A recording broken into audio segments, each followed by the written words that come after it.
Você pode abrir, queridos, a sua Bíblia no profeta Abacuque. Vamos ler só um versículo para dar base para a palavra. Amém? Abacuque capítulo 3, versículo de número 2. Quem achou, diga amém. Quem não achou, diga misericórdia. Abacuque é vizinho de Naum. Amém? Que diz assim a palavra do Senhor. Só o versículo 2 do capítulo 3, que diz assim: Tenho ouvido, ó Senhor, as tuas declarações e me sinto alarmado. Aviva a tua obra, ó Senhor, no decorrer dos anos, e no decurso dos anos, faze-a conhecida. Na tua ira, lembra-te da misericórdia. Amém, queridos? Muito bem. O tema dessa palavra, diga assim, desenvolvendo um avivamento pessoal. Amém? Quando falamos de avivamento pessoal, nós falamos da nossa própria individualidade no que diz respeito à busca com relação a Deus. Amém? Quando nós vemos os avivamentos na história da igreja, foram avivamentos que começaram através de uma pessoa, por exemplo. Basta uma pessoa se posicionar para obedecer, para se submeter, para buscar, para se entregar, que Deus começa a mover. Deus precisa só de uma pessoa. Lá no livro do profeta também, Ezequiel, ele disse que ele olhou, para ver se achava alguém que estivesse na brecha. Lá no capítulo 22, o profeta Ezequiel fala que Deus olhou para ver se via alguém que estava na brecha. E essa é a ideia de intercessão, a ideia de alguém que se posiciona em oração.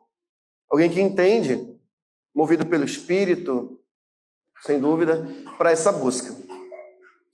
E nós podemos pensar dessa forma na nossa própria busca com relação à nossa família. Ninguém precisa, queridos, nos dizer que a gente precisa orar pela nossa família. Deus está olhando para saber quem está se colocando na brecha pela família, pelo trabalho, pela sua vida pessoal, pelo ministério, pelas coisas que Deus está fazendo você perceber. Amém? Então eu queria falar um pouco sobre avivamento, mas tentar ser bem pontual mesmo, por conta do nosso horário, não quero prolongar. Mas eu queria também falar alguns tópicos aqui, irmãos, importantes. Como desenvolver. Sabemos que precisamos de um avivamento pessoal, mas como desenvolver esse avivamento pessoal? Então eu vou me basear um pouquinho nos ensinos do A.W. Tozer. Quem já ouviu falar no A.W. Tozer? Ele, por muitos, não é considerado um teólogo em si, mas um pensador cristão. Eu o considero um teólogo, porque quem pensa teologia, boa parte não deixa de ser um teólogo, Mas não atribuo a ele a teólogo, porque para ser teólogo você precisa desenvolver alguma tese teológica, alguma coisa, algum entendimento sobre teologia. Mas, como eu disse, ele não deixa de ser um teólogo na minha perspectiva. Todos nós, de certa forma, somos mais teólogos, Estudamos a palavra de Deus, não deixamos de ter um pouco de teologia ali, Mas ele desenvolve 10 aspectos que, não sei se vai dar tempo de falar sobre todos eles, mas vou tentar aqui resumir, tá? Como eu posso desenvolver um avivamento pessoal. E por que esse avivamento é importante? Porque nós vivemos uma luta travada contra a nossa carne. Nós vivemos uma luta travada, uma luta demoníaca. Eu acho que a maioria de nós, irmãos, se dessemos vazão às nossas próprias vontades e sentimentos, não estaríamos aqui nessa noite, por exemplo, ou muitas vezes não perseveramos no culto. Não estou dizendo aqui, às vezes, quando tem uma questão de saúde ali, algum contratempo, a gente entende. Mas eu digo assim, que no geral, às vezes a gente não tem tanta aquela disposição contínua para buscar a Deus. A gente, na verdade, precisa entender que a busca por Deus, ela segue alguns critérios. E a gente precisa entender quais são esses critérios para que a gente possa achar prazer em Deus. Amém? Quem está entendendo? Diga para o seu irmão, você precisa encontrar todos os dias prazer em Deus. Eu preciso encontrar na minha vida diária, esse prazer em Deus. Bom, um princípio que o A.W. Tozer ele traz para nós nessa noite, que é importante para vivermos um avivamento pessoal, é o entendimento de que eu não posso me sentir satisfeito comigo mesmo. Quem se sente satisfeito consigo mesmo? Levante a mão. Eu sou super satisfeito. Eu sou o cara. Levante a mão aí. Se você se sente insatisfeito com você, não quer dizer que você não tenha qualidades, não se trata disso. Mas nós não podemos nos achar que nós já estamos satisfeitos em nós mesmos. Não, estou bom, já vou para a igreja, eu já oro, o pastor está pegando meu boi, já dou até meu dízimo. Ah, bom demais. Não. Eu não posso permitir que ainda tudo que eu faço, eu tenha que me considerar ainda a minha vida espiritual, não entendê-la que eu preciso considerá-la ainda não totalmente completa. E não me sentir, né? Ah, tá bom como é que tá? Não, eu tenho que ter uma insatisfação comigo mesmo. E por que, né? Esse entendimento, porque a gente tende à complacência. Não, tá bom, tem que tá bom e tal, já oro, já leio a Bíblia, tá bom demais, já tô... Não. Se a gente quer ter um avivamento, eu preciso o quê? Não me sentir satisfeito. Lembra quando Paulo, com relação que o apóstolo Paulo falava sobre as coisas do mundo, assim, que ele se considerava satisfeito. Eu estou ali, como é que ele falava? Quando você, me fugiu agora a palavra, quando você se sente tranquilo com uma situação, me lembra a palavra que me fugiu agora? Acho que eu não vou conseguir lembrar agora. Mas ele se sentia uma pessoa satisfeita. Isso com relação às coisas do mundo, mas com relação à sua busca, com relação a Deus, ele fala assim, prossigo para o alvo. Então a gente tem que se sentir como uma flecha que está indo em direção ao alvo. Ela só vai ser completa quando ela acertar o alvo. Então ele fala, prossigo para o alvo, para a soberana vocação de Deus em Cristo Jesus. Então, quanto à vida espiritual, ninguém pode se considerar satisfeito, irmão. Temos que sempre, não, eu tenho que buscar mais, eu tenho que orar mais. Mas não para alcançar a salvação, você já tem em Cristo. O que você precisa é o quê? Satisfação. Por quê? Porque é aí que o diabo nos pega. No dia que você achar que já está tudo bem, que você já faz tudo certinho, que está do jeito que está ótimo, aí que o diabo nos pega. Porque aí vai entrar o futebol, aí vai entrar filme, vai entrar música, vai entrar paixões mundanas, as coisas devagarzinho vai entrando, e o diabo precisa só de uma brechinha que ele entra. Aí lança um pensamento. Falei para vocês aqui na consagração que na segunda-feira eu enfrentei uma batalha espiritual muito grande, irmãos, com meus pensamentos, muito grandes. Até pelos problemas que a gente estava enfrentando também, né? Na segunda e na terça-feira. Eu tive que orar mesmo, irmãos. Orar, e não é brincadeira, orar de manhã, de tarde, de noite.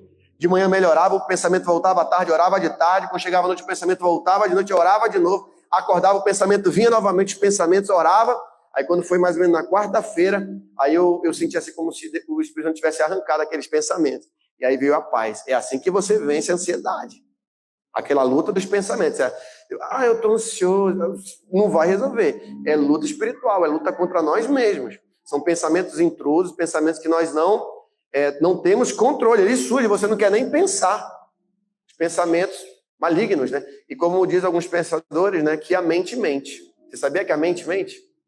Nem tudo que a sua mente fala é verdade. Tudo que ela está falando, acho que a maioria não é verdade. Você precisa confrontar os pensamentos, é um grande segredo, né? Segundo ponto, decida-se por uma transformação radical da sua vida. Então, decida-se por uma transformação radical. Se eu não tiver, eu preciso ser radical, porque o pecado ele é radical. O pecado não brinca com ninguém, o diabo não brinca com ninguém.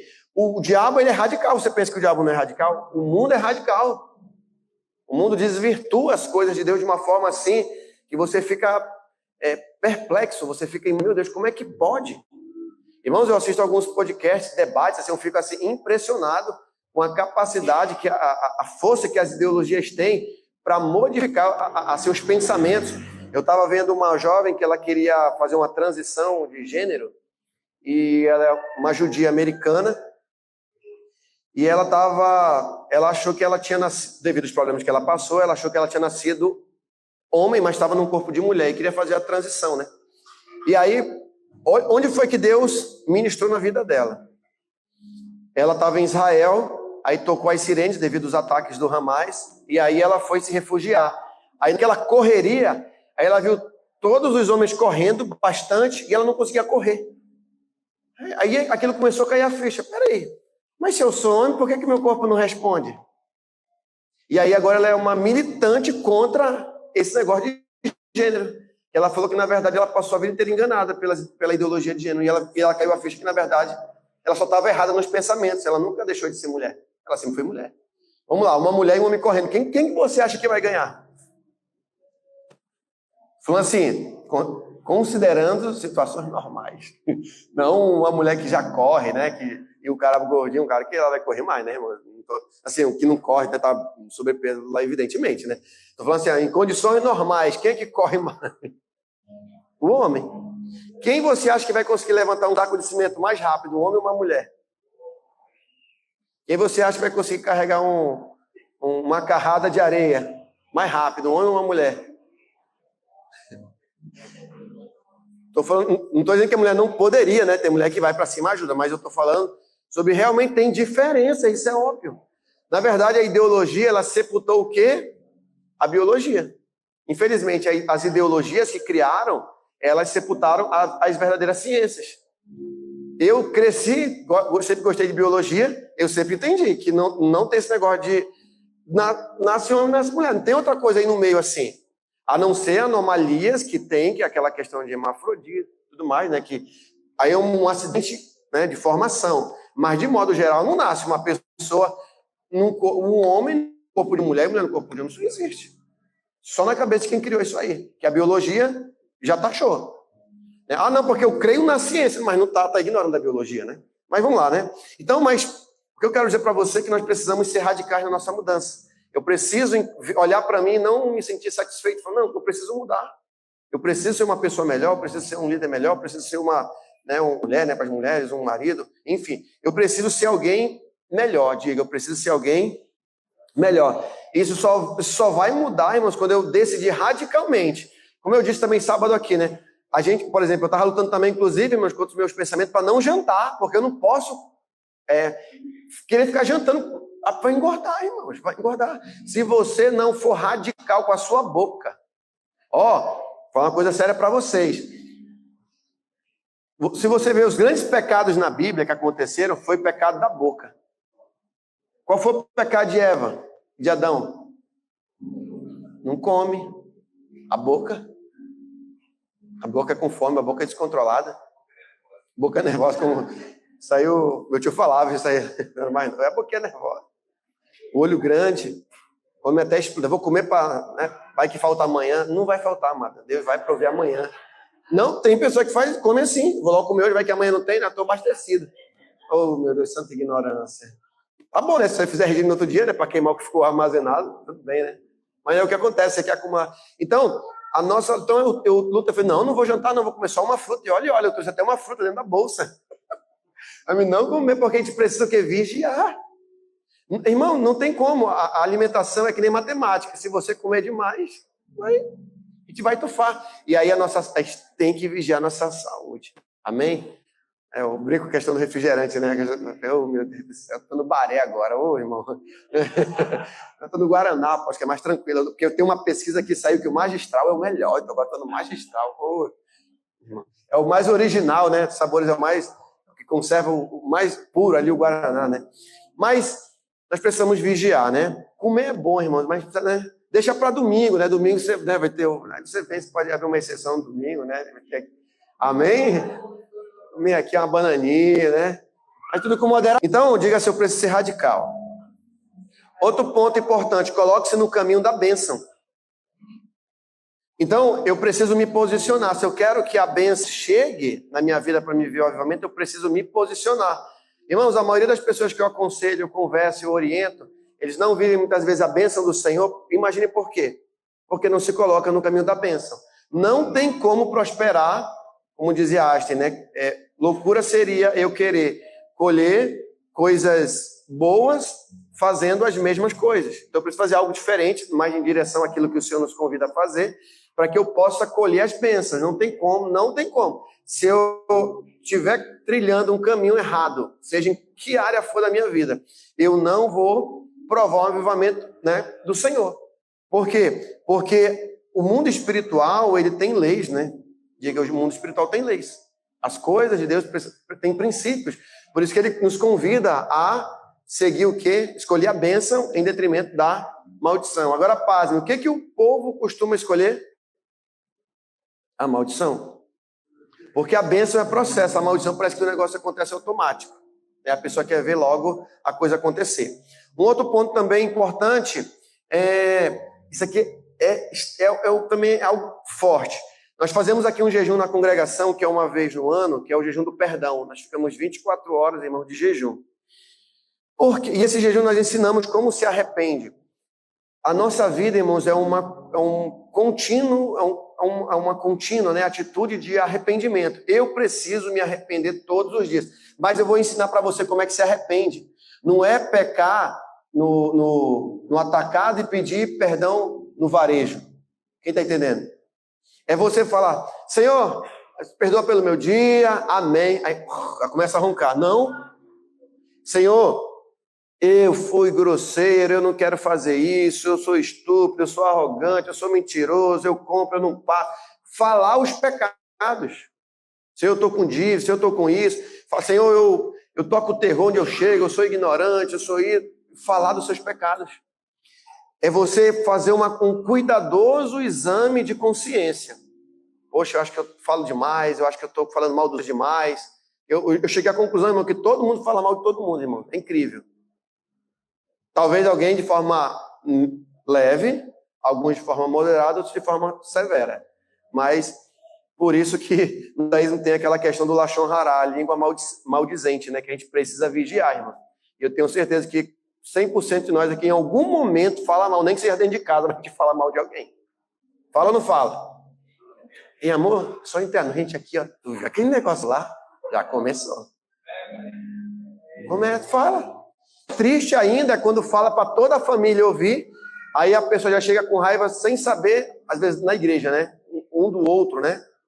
Então diga misericórdia, Jesus. Então eu preciso fazer um cuidadoso, ou atitudes que nós tomamos, irmãos, tem coisas que nós estamos escolhendo hoje por nossas escolhas. Se arrependa, Senhor, eu sei que o que eu estou colhendo hoje foi as minhas escolhas erradas. Mas transforma, Senhor, o que eu escolhi em bênção hoje na minha vida, mas se arrependa profundamente. Eu preciso viver uma vida de arrependimento, porque o arrependimento que me quebranta. Como Deus vai trabalhar na vida de alguém que não se arrepende, que não reconhece?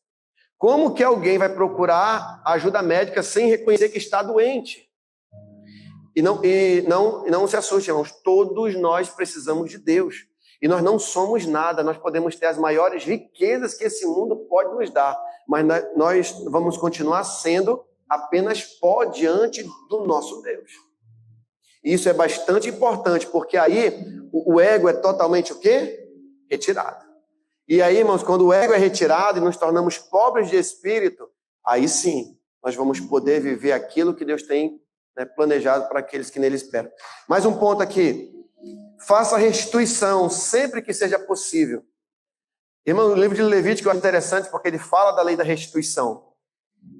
Se você desonrou alguém, retorne e corrija. Não saia sem ter corrigido uma atitude de desonra. Olha, irmãos, talvez hoje eu aprendi pela minha educação, mas até na igreja que eu aceitei Jesus, para estar aqui hoje na missão, eu estive apenas numa igreja que eu aceitei Jesus e depois vim para a missão. Estou mais de, meu Deus, desde 2009, faz as contas aí, mais de 13, mais de 10 anos aí. Não, mais tempo, né? Uns 16 anos, isso. Bastante tempo. Então, mesmo quando eu saí de lá, irmãos, eu conversei com os meus pastores. Eu tinha essa consciência, eu não posso sair pela porta dos fundos. Eu tenho que ir lá conversar. Tem que dar uma satisfação. Se eu não venho ao culto, eu preciso dar uma satisfação. Se eu tenho uma programação, eu tenho que dar satisfação. Isso chama-se educação, chama-se honra. Porque eu preciso me desenvolver. E fora outras coisas, irmãos. Às vezes a gente compra, não paga, tem dívida. Se você não pode pagar, converse com quem tem a dívida. Meu irmão, eu vou pagar. Eu vou pagar nem que seja devagarzinho, mas me dê. Ainda que a gente vai ouvir, né, ignorância, mas a gente precisa dar uma satisfação. Porque na hora que foi para pedir, a gente teve o suporte, né? Mas se a gente pegou emprestado, precisa devolver. Pegou algo emprestado, eu sempre brinco que as pessoas pegam às vezes a coisa emprestada e esquece que emprestou. Rapaz, eu nem lembrava de emprestado. Incrível isso, né? Meu Deus. Mas ele não esquece de emprestar, mas esquece de devolver. É isso que eu não entendo. O ser humano, realmente, é só Deus para entender o ser humano. Diga misericórdia.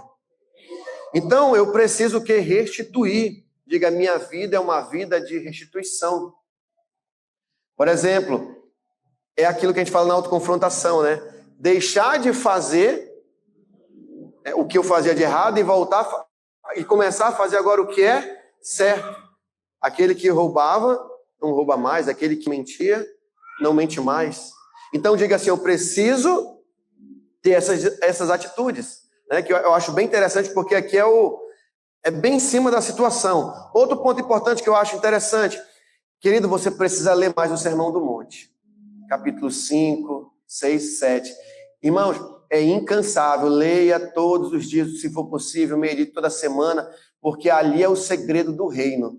Se eu quero viver, irmãos, o reino, eu preciso entender a justiça. O que é a justiça? A justiça nada mais é do que os mandamentos do reino, que nada mais são do que os próprios mandamentos que estão na Bíblia. Só que o que Jesus veio fazer? Ele veio mostrar que nós não obedecíamos. E ele veio nos mostrar como que nós podemos obedecer. Os princípios do Sermão do Monte é a preparação do nosso coração para ficarmos na obediência a Deus e vivermos o melhor de Deus. Dentro da família tem que ter perdão, tem que ter amor, tem que ter misericórdia. No nosso convívio com o próximo, esse mês nós vamos falar sobre o nosso relacionamento com o próximo, que é o princípio do ano do reino, né? Vai ser do mês de março. Então, quantas vezes, meus irmãos, nós falhamos com o nosso próximo? E o nosso próximo não é aquele que está lá fora, não, é dentro da tua casa, é o teu cônjuge, é os teus filhos, é o teu vizinho que está bem do lado ali. Então, isso, irmãos, é o que nos faz estar no reino, e nós precisamos ter essa mentalidade muito clara. Quem está entendendo? Para que possamos realmente experimentar, irmãos, desenvolver um avivamento, porque senão a gente vai entrar na rotina, e aquilo que a gente não valoriza, a gente perde. O que a gente não dá valor, a gente vai perdendo. Amém? Tranquilo? Bom, haja com sinceridade, seja sincero, seja verdadeiro, né, nas suas condutas. Esse é o 7º. 8º, reduza os seus próprios interesses. Às vezes a gente a gente muitas vezes não pensa no outro, né? Diminui um pouco só o nosso interesse, né? A Bíblia é difícil, irmãos, viver pelo outro. No casamento, né, na família, é muito isso, né? A gente precisa viver pelo outro. Um dos segredos, é ruim quando só um quer, né? Quando os dois querem, aí vai. Porque tem que ser uma troca mútua. É difícil, só um, muito tempo, uma situação, mas quando os dois estão juntos, querem, irmãos, é maravilhoso. Tudo é maravilhoso. Até porque o casamento, ele é algo que é consentido. Ninguém casa forçado. Antigamente era, né? Esse casamento forçado, era arranjado, era obrigado. Mas hoje não. Ninguém colocou uma corda, tu vai casar comigo, porque senão eu vou puxar corda. Ninguém fez isso, você escolheu. Então tem que ter aquela voluntariedade ali, aquele altruísmo dentro do relacionamento. Quem está entendendo? E para finalizar, comece a testemunhar. Amém? Fale do que Deus fez na sua vida. Eu tive contei essa experiência lá de manhã, lá na nossa reunião. Estive lá acompanhando a nossa irmã no tratamento do câncer. E eu vi ali, irmãos, uma jovem lá de 39 anos, né? Testemunhando, falando. E ela tem o cabelo raspadinho, assim, porque caiu o cabelo. E ela falou, irmãos, eu estava aqui para dizer para todos nós aqui, olha, eu sei que é duro, mas a maioria de nós que aqui estamos aqui porque não quisemos obedecer.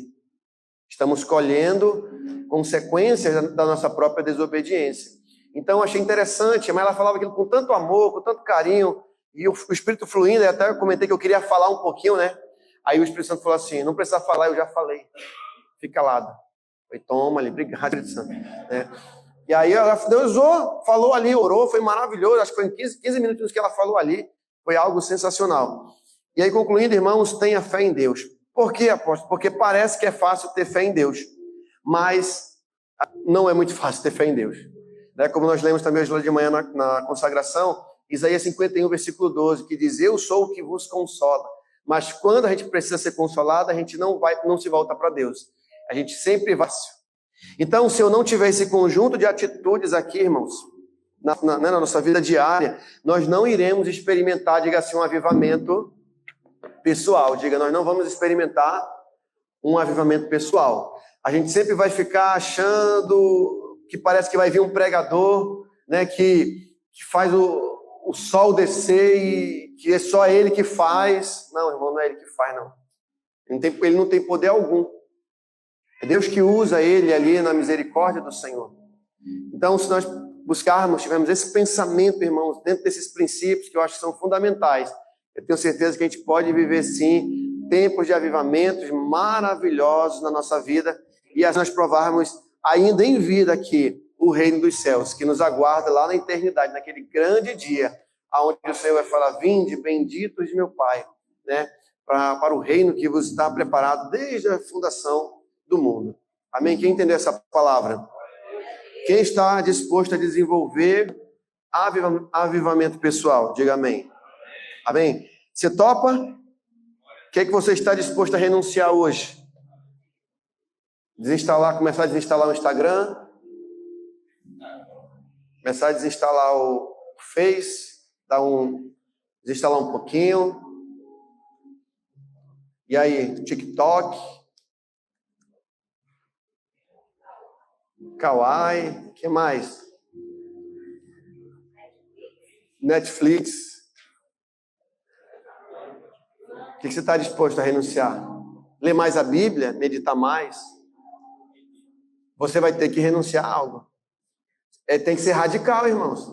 Os avivamentos que houveram foram pessoas que tomaram uma posição radical. O radical não é para você brigar com ninguém, não. O radical com o pecado que quer prevalecer em nós. Amém, queridos?